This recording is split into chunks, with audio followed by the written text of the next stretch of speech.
രാഹുൽ ഗാന്ധിയുടെ വെളിപ്പെടുത്തലിനെ തുടർന്ന് രാഹുൽ ഗാന്ധി തെളിവുകൾ സഹിതം നിരത്തിവെച്ച വെളിപ്പെടുത്തലിനെ തുടർന്ന് രാജ്യമൊട്ടാകെ വ്യത്യസ്തമായ രീതിയിലുള്ള പ്രക്ഷോഭങ്ങൾ ആസൂത്രണം ചെയ്യപ്പെട്ടിട്ടുണ്ട്. ഏതാണ്ട് പാർലമെൻറ്റിലെ 300 MP ഇലക്ഷൻ കമ്മീഷനിലേക്ക് മാർച്ച് ചെയ്യുന്നത് നമ്മൾ കണ്ടു. വളരെ സംഘർഷപൂരിതമായിരുന്നെങ്കിലും വളരെ സമാധാനപരമായ ഒരു പ്രക്ഷോഭമായി അതിനെ മാറ്റി ദേശത്തിലെ എല്ലാ ചാനലുകളും ഗോദി മീഡിയയുടെ ചാനലുകൾക്കടക്കം അത് വളരെ വിപുലമായി കവർ ചെയ്യേണ്ട സാഹചര്യമുണ്ടായി. അതിൻ്റെ പിറ്റേ ദിവസം ഇലക്ഷൻ കമ്മീഷനിലേക്ക് യൂത്ത് കോൺഗ്രസിൻ്റെ മാർച്ചുണ്ടായിരുന്നു. അതും വളരെ സംഘർഷപൂരിതമായിരുന്നു. ഇപ്പം 17-ാം തീയതി മുതൽ രാഹുൽ ഗാന്ധി ബീഹാറിൽ 14 ദിവസത്തെ പദയാത്ര ആരംഭിക്കുകയാണ്. അങ്ങനെ ഈ വിഷയം വളരെ സജീവമായി പൊതുജന ശ്രദ്ധയിൽ ഉയർത്തി നിർത്തുക എന്നുള്ളത് ഇന്ത്യയിലെ എല്ലാ പ്രതിപക്ഷ കക്ഷികളുടെയും കർത്തവ്യമാണ്. ആ പ്രതിപക്ഷ കക്ഷികൾ അവരാൽ കഴിയുന്ന രീതിയിൽ അതിന് ശ്രമിക്കുന്നുണ്ട് എന്ന് തന്നെയാണ് എൻ്റെ വിശ്വാസം. പക്ഷേ ഈ ഉയർന്ന ആരോപണങ്ങളോട് ഇലക്ഷൻ കമ്മീഷൻ പ്രതികരിച്ചത് വളരെ അത്ഭുതമുണ്ടാക്കുന്ന രീതിയിലായിരുന്നു എന്ന് പറയാതിരിക്കാൻ വയ്യ.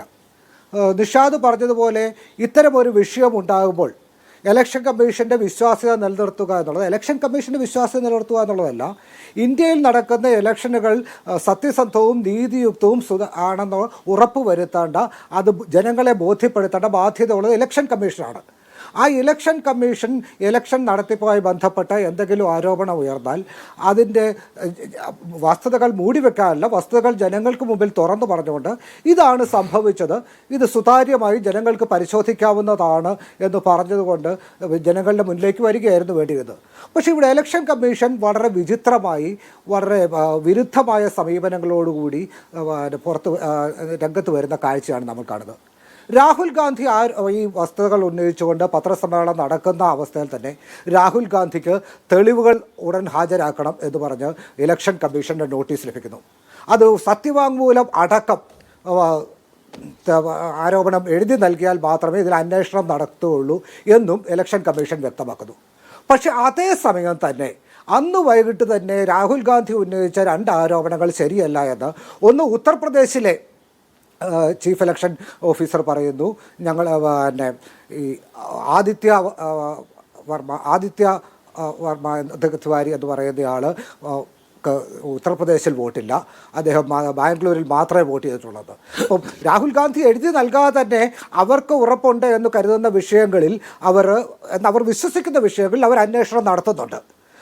അതുപോലെ തന്നെ ശകുൻ റാണി എന്ന് പറയുന്ന സ്ത്രീക്ക് 2 വോട്ടാണെന്നാണ് രാഹുൽ ഗാന്ധി പറഞ്ഞത്. അപ്പോൾ 3 വോട്ടാണെന്നാണ് തെളിഞ്ഞിരിക്കുന്നത്. അപ്പോൾ ശകുൻ റാണി ഒരിടത്ത് മാത്രമേ വോട്ട് ചെയ്തിട്ടുള്ളൂ ഇലക്ഷൻ കമ്മീഷൻ്റെതായൊരു പ്രസ്താവന വരുന്നു. അതെങ്ങനെയാണ് ഇലക്ഷൻ കമ്മീഷൻ ആ നിഗമനത്തിലേക്ക് എത്തുന്നത്? ഞങ്ങൾ ശകുൻ റാണിയോട് ചോദിച്ചു എന്നാണ് പറയുന്നത്. ലോകത്ത് ആരെങ്കിലും നിങ്ങൾ 2 വോട്ട് ചെയ്തോ എന്ന് ഒരാളോട് തന്നെ ചോദിക്കുമോ? അത് ശകുൻ റാണിയാണോ ഈ 2 വോട്ട് ചെയ്തത് എന്ന് പോലും ഉറപ്പില്ല.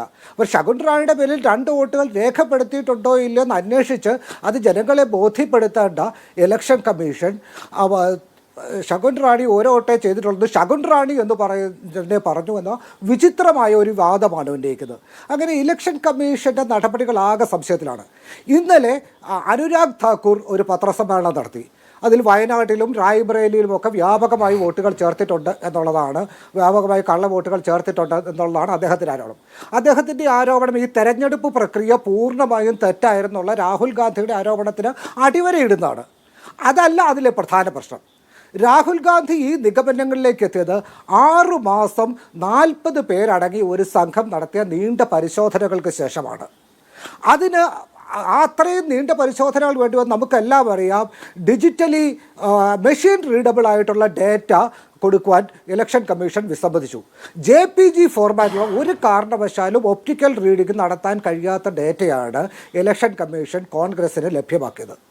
അപ്പോൾ അതുകൊണ്ടാണ് ഈ 6 മാസം 40 പേരടങ്ങുന്ന ഒരു ടീം ഇതിനു വേണ്ടി ചെലവഴിക്കേണ്ടി വന്നത്. പക്ഷേ രാഹുൽ ഗാന്ധി ആരോപണം ഉന്നയിച്ച് 5 ദിവസത്തിനകം 6 മണ്ഡലങ്ങളിലെ ക്രമക്കേടുകളെക്കുറിച്ച് BJP പരാതി ഉന്നയിക്കുകയാണ്. അപ്പോൾ ഈ BJPക്ക് എങ്ങനെയാണ് ഈ ഡേറ്റ ലഭിച്ചത്? ഡിജിറ്റലി റീഡബിളായ ഡേറ്റ ലഭിക്കാതെ ഇത്തരം ആരോപണം ഉന്നയിക്കുവാൻ സാധ്യമല്ല.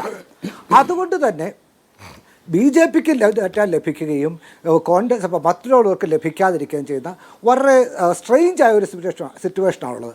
അതായത് ഇലക്ഷൻ കമ്മീഷൻ്റെ പ്രവർത്തനങ്ങൾ BJPയുടെ താല്പര്യങ്ങൾക്ക് അനുസൃതമായി നീങ്ങുന്നു എന്ന വളരെ അപകടകരമായ ഒരു സ്ഥിതിവിശേഷത്തിലാണ് നമ്മൾ എത്തിച്ചേർന്നിരിക്കുന്നത്.